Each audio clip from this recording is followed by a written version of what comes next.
Hi, good evening, boys and girls, ladies and gentlemen. Tonight on 31st of October, Friday night.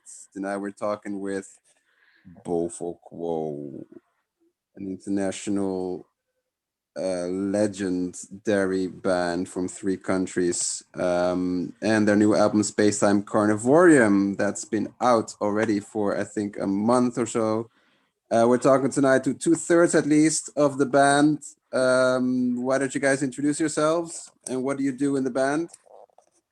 I'm gonna go first because I'm Ted. Well, actually, I'm Bofo Kwo, and but you can call me Ted or that dude or hey man with the mask or whatever. Yeah. I do vocals and I don't know what else I do, but yeah, mainly vocals and do some live stuff, I guess.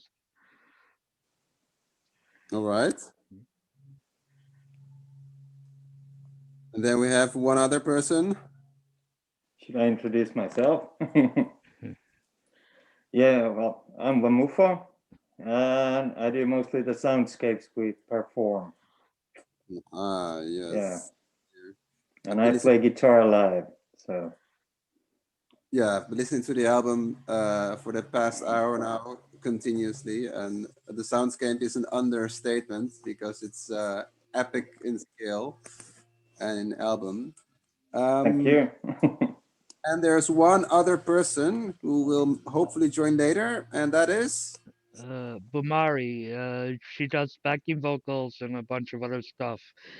If she managed to join us before end of time, she'll probably tell you more about what she's doing. So there's a bit of suspense and cliffhanger there. I like that. That's very nice. Guys, Space Time Carnivorium, what story are you telling there?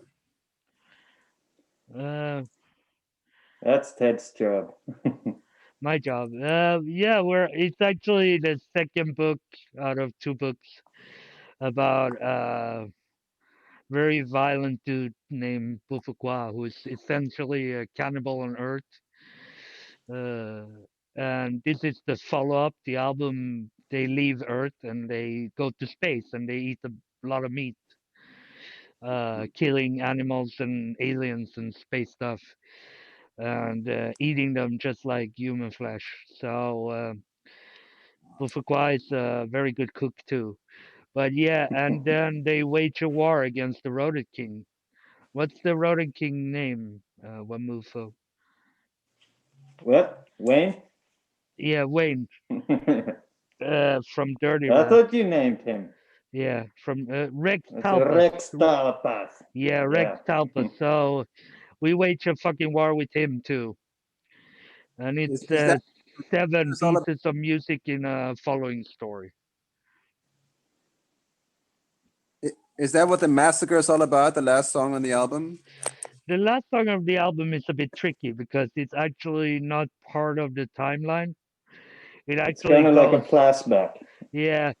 Uh, the last song of the album, The Massacre, is added at the end, but um, it's a flashback to a pagan celebration with loads of metal bands and a metal moose, and we slay them. But it's on Earth, so it kind of in the last song, Bullets of Despair, the Rodent King escapes, and we start a fight with his second in command. But the very last song is actually a flashback to Earth when they killed a whole party of people who was like celebrating like a similar holiday to Christmas, I guess. So it's more of a memory than. Yeah, Uh, flashback memory. I would guess it's the same thing depending if it's a TV show or real life. Kimmo doesn't live in real life, or Wamufo doesn't live in real No. life. So. so what is the? Is there an overaching theme in the whole story and in the album? uh, Sounds grand and epic in scale. So I was wondering, are the ideas beneath that as epic as the music sounds? the story itself is probably, but the music, yeah, it definitely. Kimo maybe can tell more about the music, how we. Well, the music is basically three space cannibals trying to sound like a metal band. So, how would it sound if three space cannibals tried to make metal? So,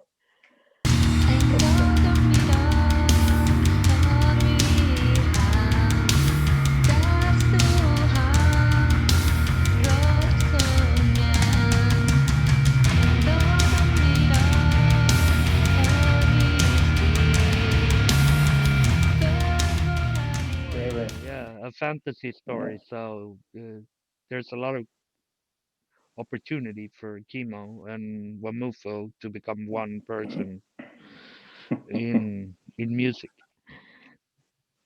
Yeah. So, yeah, it's Well, supposed to be basically annoying but also pleasant at the same time. That's a good uh, description. Yeah. People hate it and like it. It's kind of like you hate something, but you still want to like touch it Yeah. yeah, like or yourself. lick it, like put your tongue on it. So That's not recommended. On stage, on stage. So, like you're talking about space-time carnivorium. Does that mean that this album is, in a sense, timeless? That you can actually, while listening in it, experience a space-time, um, and this album is as relevant a century ago as it will be in a century. You think? Hope so. I feel like we put in enough crazy shit for people in the future to appreciate the experience. And if future people don't like it, they can go back to their fucking time because we're here right now. They don't know what a pandemic is, I would imagine. Well, never know. So And speaking of dynamics, what does space-time carnivorium say about modern society? Uh,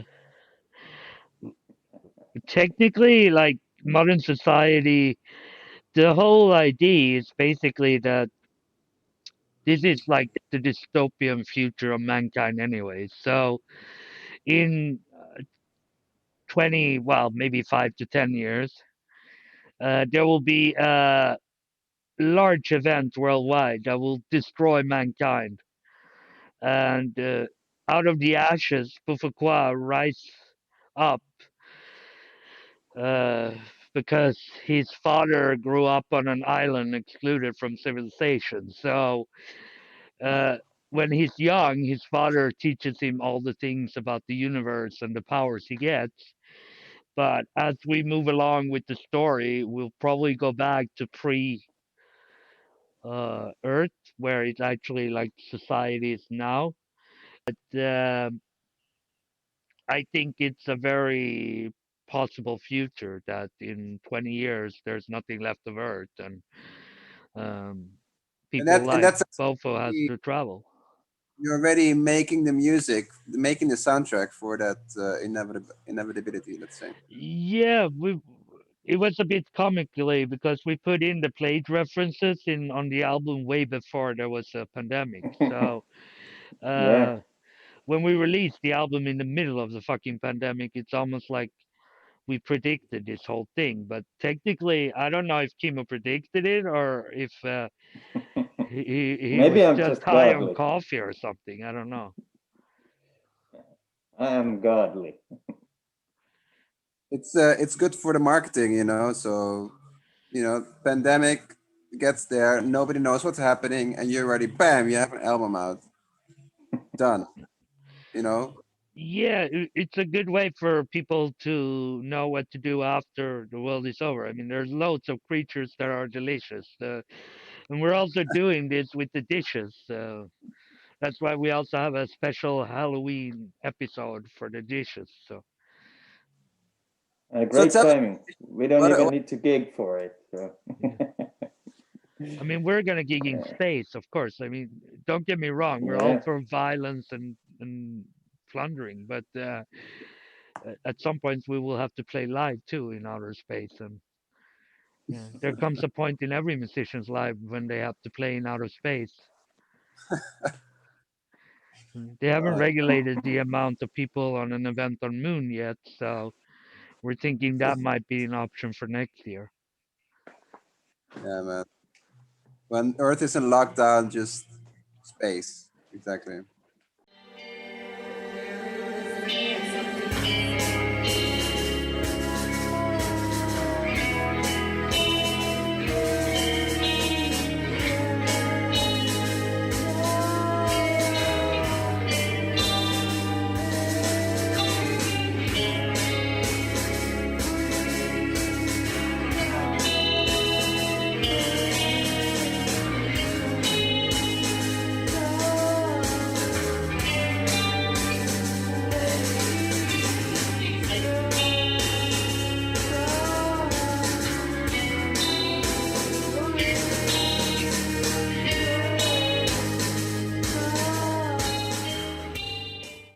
Tell me about the dishes you started. What are the dishes and how does that relate to Bofo Kwo? Well, technically, as I mentioned, when you're in space, you have to survive. Even if you're a cannibal and you can't eat humans, you have to kill creatures and stuff. But that doesn't mean that you have to eat them raw like a fucking animal or a uncultured swine.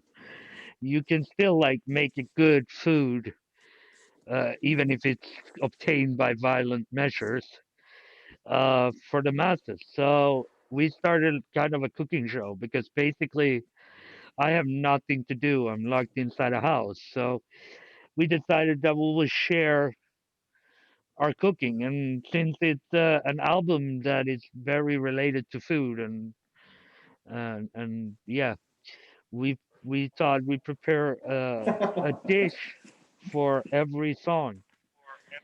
And Oh, but for we every song. yeah, Okay. so for the there will be 8 live streams, sorry, and 8 dishes. So the dish today will be obviously a Halloween special dish. But the first dish What we will it did be? was plate of hate. What'd you say, Wamufo? What's the Halloween dish called? The Halloween dish is Spacetime Carnivorium, the title song of the album. Oh. Oh, great. It's not on the album though, but I'll explain why on Halloween.